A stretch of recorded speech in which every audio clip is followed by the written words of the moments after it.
The Karamojong tribe. Nomadic herdsmen that are known for their aggressiveness and unique traditions.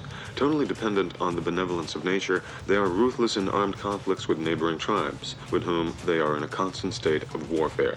To them, any stranger is an enemy.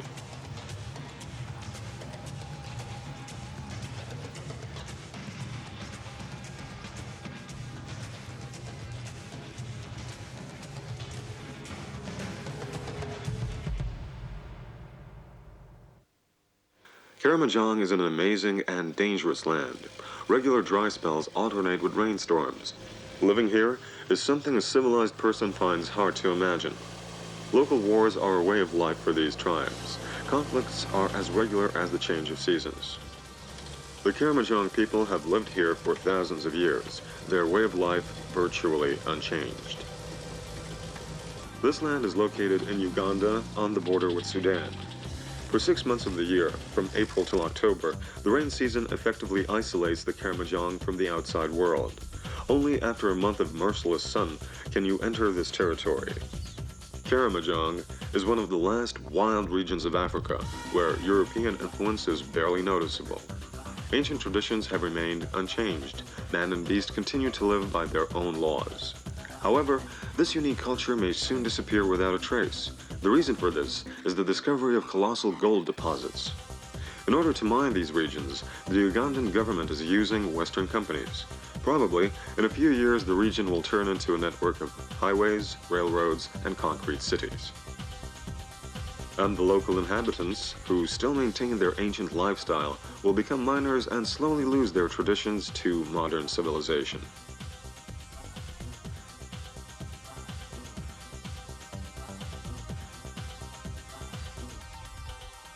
On the Karamojong border, we were advised to take along an armed guard.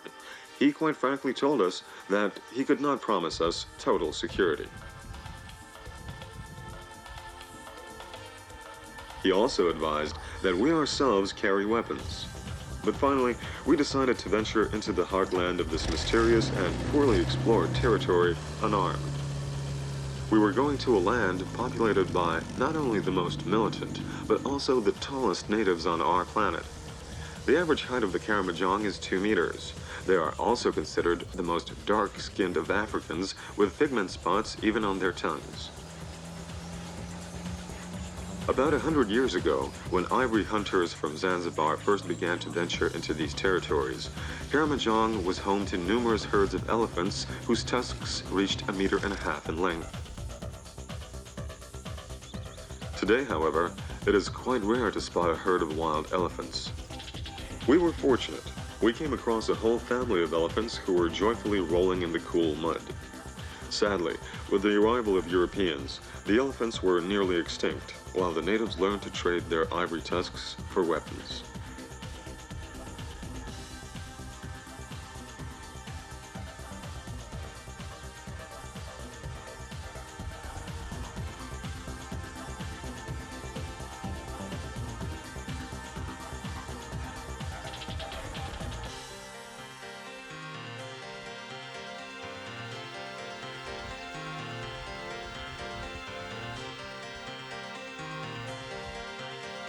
Modern weapons in the hands of primitive natives lead to tragic consequences.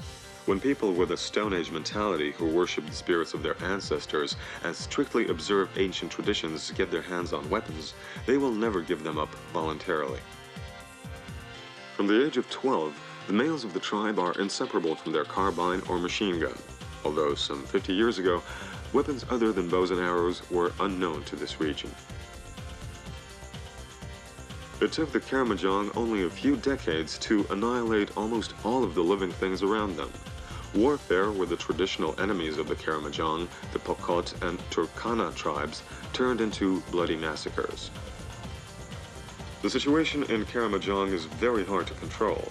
Because of this, there is a special minister in the Uganda government who deals exclusively with the region's problems. As a rule, this minister is a Karamojong native. The minister's task is to solve problems and put an end to conflicts in the region by interacting with the councils of elders who have the ultimate authority with their respective clans. In Uganda, the government understands that this is the only way to govern the distant and wild territories. The road ends. Before us stretches a desert crisscrossed by deep ravines. Only on foot could we reach the foothills of the distant mountains. We received directions from a group of boys we met by the roadside. Beyond the crest of these mountains began the lands of the hostile Karimojongs. We were on our way to meet people who did not understand that the country on the territory of which they live exists by a completely different set of laws. We were on our way to meet a people who for centuries have lived according to laws that they themselves invented. A people who perform sacrifices so that rain may come, who without a second thought kill a man because he belongs to another tribe, and afterwards tattoo themselves by a very painful and cruel method so that others can see whether it was a man or woman that died by their hand. Another thing for us to consider was that the majority of this tribe have never encountered Europeans, just as the majority of Europeans have never seen the very rare wildcat, the Sevral. Our encounter with this animal, which at one time was considered extinct, was regarded as a good omen.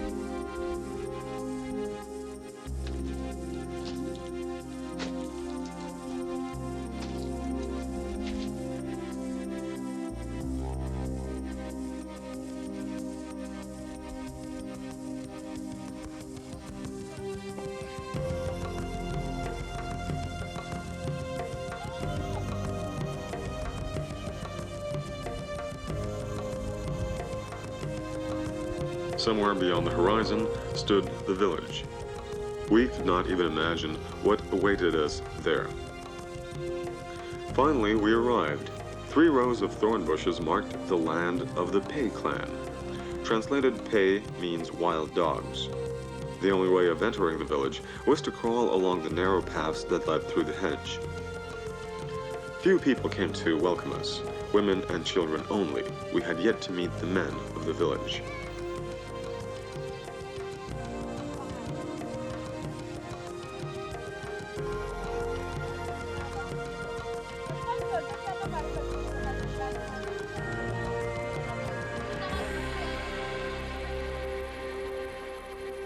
When we first saw the men, we decided that we should be the first ones to look away.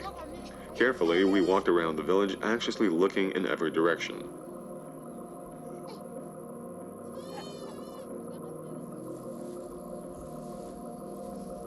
The women turned out to be more curious than the men.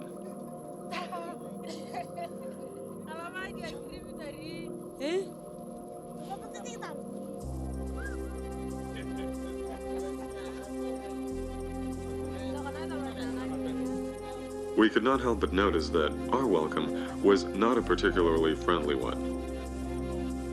Thank God that after we presented some gifts, we were permitted to pitch our tent. Our small camp was not far from several small huts reminiscent of beehives with removable conical roofs. As it turned out, we were camping in the village's communal kitchen. Each little beehive belonged to a family and was used to store food, water, and clay pots. There were practically no men in the village. Later we found out that most of them, armed to the teeth, departed to the desert regions for 6 months to herd cattle. We were surrounded by frightened children and unpredictable women.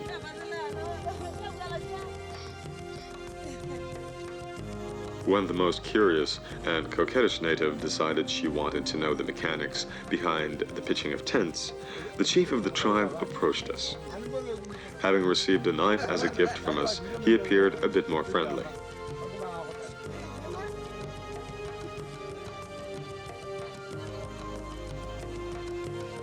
The women laughed at our tent, our inflatable pillows, and our sleeping bags. Meanwhile, the chief was animatedly trying to explain something. What it eventually came down to was that nobody believed that people could actually live in one.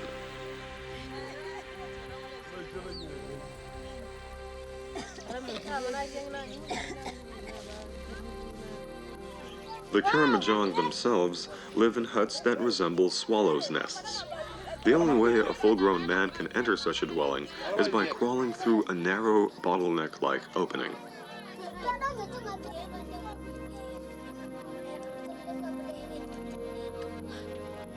As the night approached, small domestic animals were placed into a makeshift corral, and everybody except several natives who remained on watch went to sleep. The frightening roar of lions that echoed through the night did not seem to disturb neither the natives nor their animals. Nobody but us, that is.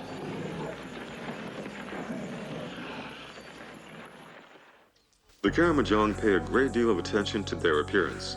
Unique tattoos that decorate their shoulders, backs, and even faces are as much a part of their culture as is washing in the morning. The natives go through this bloody ritual while in their teens. They pierce their skin with a hook, pull it out, and administer circular cuts to the skin. When the wound heals, unique little bumps remain. Young women who decide to go through this painful and exhausting ritual and get their faces tattooed are highly regarded by the most courageous men of the tribe. 6 months out of the year, the women live alone. During this time, the men are busy herding bulls and cows, also alone, without their wives, whose life in the village is quite monotonous and joyless. It is by the sweat of their brow that they provide food for themselves and their children. The few men that remain in the village do absolutely nothing during the day and guard their home by night. They leave the fields only when the termites appear, when everyone goes to collect these giant flying ants. The women go straight to where the termites gather in order to catch as many as possible, for termites are considered a delicacy by the Karamojong. The insects are dried in the sun and used to spice most dishes. The termites keep the women extremely busy for 2 days, during which all the insects should be caught. Meanwhile, the domestic animals are looked after by the youngest of the children. Nobody even goes for water, even though the spring is located several kilometers from the village. The animals are watered from some mysterious supply that the natives keep underground in leather bags. Everything is left to take care of itself while all the village dwellers are out collecting termites. The natives eat dried termites like candy, but for the most part, the insects are turned into powder, which in turn is mixed with flour and made into porridge. If it weren't for the ground termites, the porridge would be quite tasteless.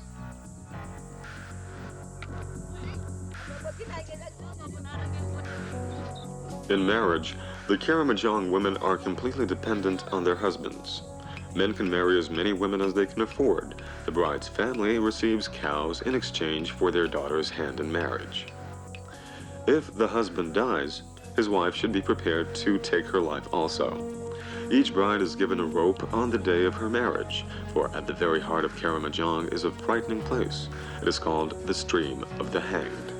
It is here, in periods of drought and times of war, that one can see a great many women who have committed suicide. Their children are taken care of by their families.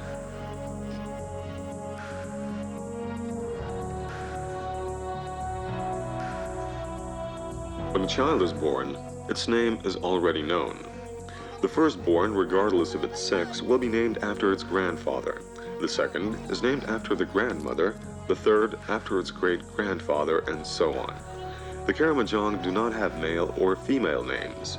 The main purpose is to keep the memory of their ancestors alive by giving them to newborn children. The spirit of the ancestors are gods that they worship. When misfortune strikes, be it a drought or a war, all the members of the tribe go to the burial sites of their chiefs and outstanding warriors. Livestock is sacrificed, and the spirits of the ancestors are asked for their assistance. Such burial sites are not numerous. When an average, ordinary native dies, their body is taken to the bush, laid out as if it were sleeping, covered with branches, and forgotten. The most grievous and unforgivable of sins among the Karamojong is adultery. More often than not, the injured party simply kills the adulterer. If by some miracle the guilty party is permitted to live, he must give all of his belongings to the deceived husband.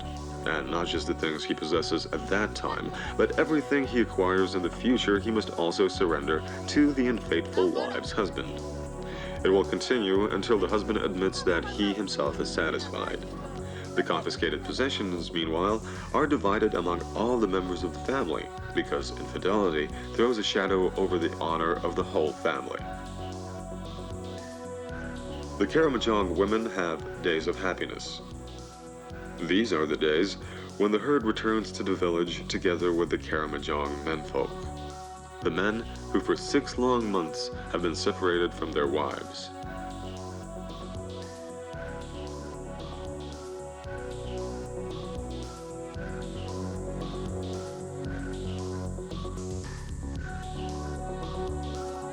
The Karamojong joyously welcome their men to the village. Old and young alike join in the welcoming dances. Such dances we have never witnessed before.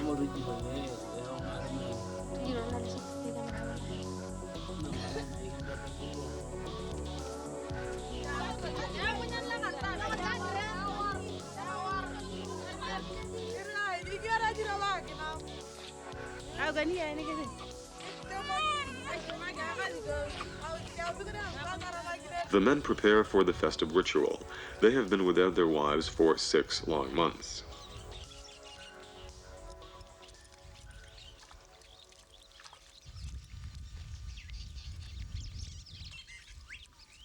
The village is alive with excitement. It seems as if the animals and birds feel it too.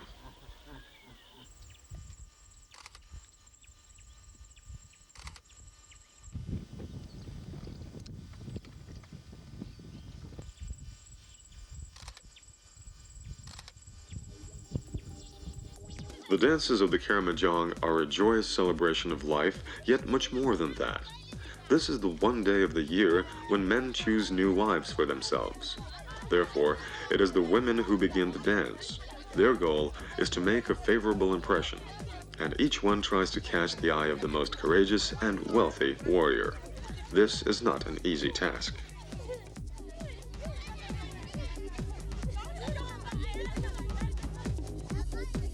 All of the tribe's women, old and young alike, paint themselves in giraffe patterns.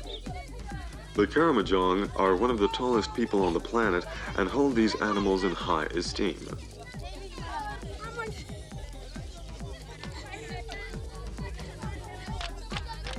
The men form a line directly opposite. They are also clad in ceremonial dress, and while the groups of women draw closer and closer, they come together in a rhythmic clapping. Then the first youth jumps into the center of the circle. All of the young women taking part in the dance start jumping higher and higher. The dance of love has commenced. A dance that will certainly lead to the creation of new families. The girl who has the best chances is the one that not only jumps the highest, but whose breasts rise higher and more gracefully than those of the other participants. In this dance, naked breasts are the main object of sexual attraction, while in the natives' day-to-day existence, they do not draw a second glance from the men. At last, the dancers start to form pairs. They approach each other and begin butting heads, then run off in different directions. Gradually, more and more pairs of head-butting natives are formed.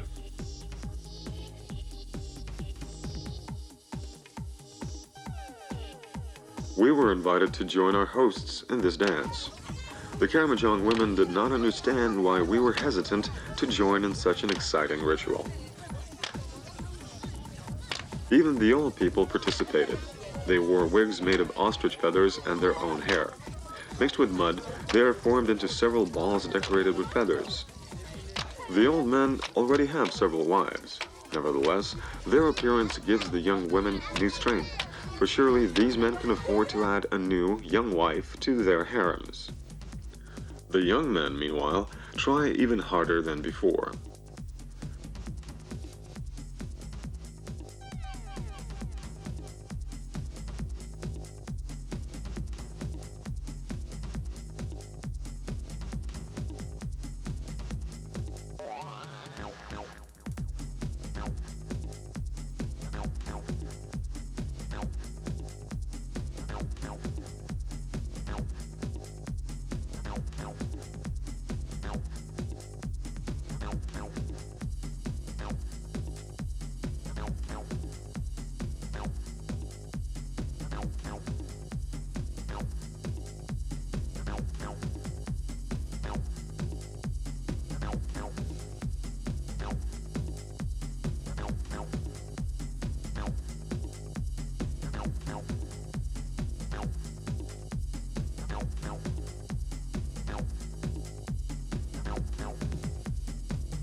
Toward the end of the dance, our non-participation was considered quite amusing by the tribe's women. Healthy, joyful people could not understand why we did not take part in such a wonderful ritual. We got the impression that several young women would not object to a bit of headbutting with the Europeans. Nevertheless, we politely declined, explaining that we did not know how to dance. We continued filming. Just as we started to think that this ritual would go on until everybody collapsed from exhaustion, the dancing stopped. The giraffe ran away. Everybody else remained waiting for the main event. It seemed that the wild animals could sense that blood was about to be spilled.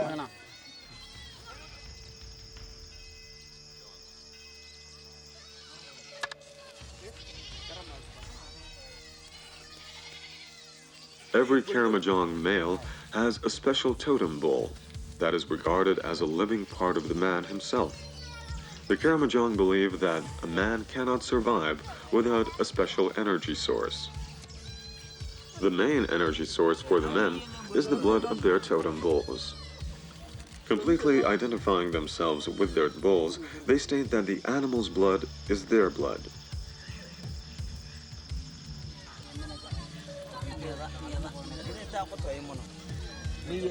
For them, it is the source of their life force.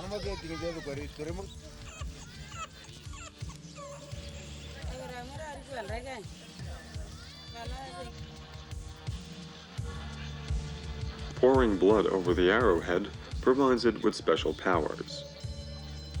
A totem bull always bears the name of its owner, to whom the bull is very precious, more precious than a wife or even the whole family. Every warrior knows that shouting out the name of his bull before battle or hunting will give him magical powers, courage, and good fortune. Of course, they are also shouting out their own name.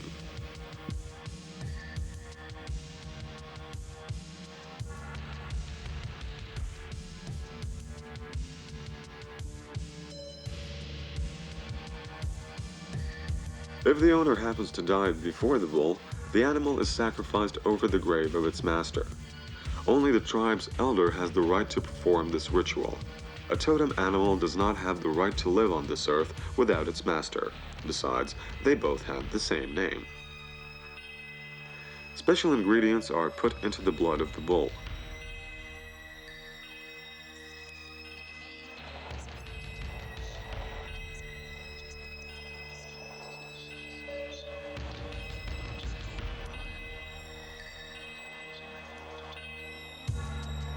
And thus begins a ritual that is, on one hand, the most important, and on the other, the most commonplace of a strange, surprising, and unique people.